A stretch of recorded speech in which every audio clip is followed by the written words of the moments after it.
कुछ बातें हुई, क्या कुछ आप कर सकते हैं? कि पीड़ित परिवार से हमने मिला, घटनाक्रम की जानकारी जो हुई उसकी जानकारी पहले से हम लोगों को थी, उन्होंने भी बताया। और आपके सामने जो यहाँ के जलालपुर के इंस्पेक्टर हैं उनको भी बैठा करके, परिवार के लोगों को बैठा करके दोनों लोगों से हमने, ताकि उनको भी लगे कि हमारे साथ क्या कार्रवाई हुई। और दुखद घटना है। अब उस घटना के बाद तो भाई कानूनी दायरे में FIR हुआ। FIR में जो धाराएं लगनी चाहिए वो धाराएं लगी, और जिन लोगों ने इस तरह की घटना की उनको पुलिस ने गिरफ्तार कर लिया, और गिरफ्तार करके अब उनको जेल भेजने की कवायद। तो इस घटना से जो गांव के भी लोग हैं, परिवार से भी पूछा गया और गांव के भी लोगों से हमने पूछा कि भाई पुलिस की कार्रवाई से आप लोग संतुष्ट हैं? तो लोगों ने कहा हाँ हम लोग संतुष्ट हैं।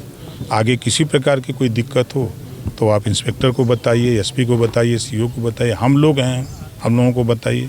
हम लोग हर तरह से आपके साथ हैं, हम लोग पूरी तरह आपकी मदद करने के लिए तत्पर हैं। विपक्ष जो है माहौल हो रहा है, बोल रहा है कि ठाकुर बिरादरी थे वो लोग, इसलिए जो है उन लोग का इतना मन बढ़ गया था, उनकी सरकार है इसलिए इस तरह से 3 बार गाड़ियाँ चढ़ा कर हत्या की गई।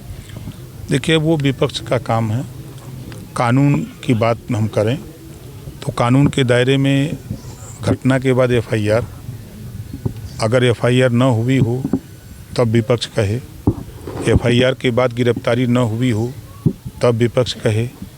तो जो सरकार का काम है, पुलिस का काम है, वो तो काम हो गया।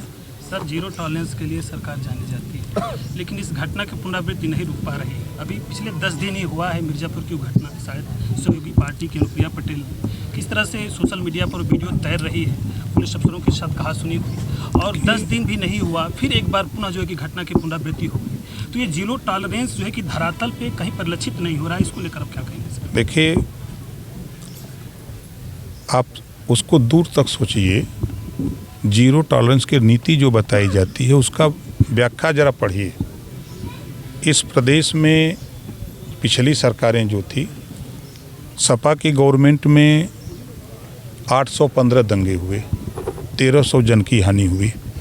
बसपा की गवर्नमेंट रही, 600 दंगे हुए, 1200 लगभग जन की हानि हुई। कांग्रेस की सरकार रही है, इन दोनों का रिकॉर्ड तोड़ करके आगे निकल गई थी कांग्रेस। तो उस परिदृश्य जरा झांक के देखिए कि 7.5 साल में कहीं कर्फ्यू नहीं लगा, कहीं दंगा नहीं हुआ। अगर आप उस नीति से देखिए और छिटपुट घटनाएं जो हो रही हैं, तो ये किसी की भी सरकार में, आप सतयुग, द्वापर, त्रेता, कलयुग में भी जाइए। आज तो संविधान है, बाबा साहब डॉक्टर अम्बेडकर जी ने संविधान दिया, संविधान में कानून से कार्रवाई हो रही है। जो लोग आरोप लगा रहे हैं उनकी सरकारों में FIR तक नहीं होते थे। अपराधी छुट्टा सांड की तरह घूमते थे, अपराधियों को संरक्षण दिया जाता था, अपराधियों को सांसद और विधायक बना करके सदन में गरिमामयी उपस्थिति कराई जाती थी। वो क्या बोलेंगे? आज स्थिति है कि कोई भी अपराधी अपराध करेगा, कानून को अपने हाथ में लेगा तो कानून उनके खिलाफ कार्रवाई करेगा, और उनमें चाहे वो कितना भी बड़ा सोर्सफुल हो, किसी के साथ कोई रहम नहीं है। सर, दंगा की आपने बात किया, अभी पिछले 2-3 महीने के अंदर चाहे बहराइच का मामला हो, चाहे संभल का मामला हो, ये सब हो रहे हैं। और नहीं आप देखो, फिर मैं कह रहा हूँ देश के बहराइच, अगर नहीं आपने देखिए, आप अगर भावना से ग्रसित हो, आप बहराइच को देखो, बड़े दंगे की प्लानिंग थी। पुलिस ने इतनी बारीकी से वहाँ सूझबूझ से काम किया कि 1 जन की हानि हुई और स्थिति को कंट्रोल किया। आप अगर कुंदरकी की बात करेंगे तो विपक्ष को ये दिक्कत हो रही है कि मुसलमान BJP को वोट क्यों कर दिया। सपा की जमानत जब्त हो गई। उस स्थिति में 2 पक्ष, वोट देने वाला, वोट न देने वाला मुसलमान आपस में भिड़ गया। अब उसमें सरकार का क्या दोष है, पुलिस का क्या दोष है? पुलिस को जब खबर लगी तो पुलिस उस व्यवस्था को कंट्रोल करने के लिए, लॉ एंड ऑर्डर को ठीक करने के लिए प्रयास कर रही है। ऐसा नहीं है कि आप, अगर पिछली सरकार जो आरोप लगा रहे हैं उनको आप ही लोग कहते थे, आप लोगों के चैनल पे चलता था कि गुंडों की सरकार है, कहते थे कि नहीं कहते थे? तो आज कम से कम जो गरीब कमज़ोर है, जो थाने पर FIR नहीं हो पाता था, आज उसकी थाने पर FIR हो रही है, उसकी गिरफ्तारी हो रही है। हम लोग हैं, कल तक हम लोग नहीं थे, हम लोगों की बात नहीं सुनी जाती थी, आज हम लोग खुद सुनाने लायक हो गए हैं।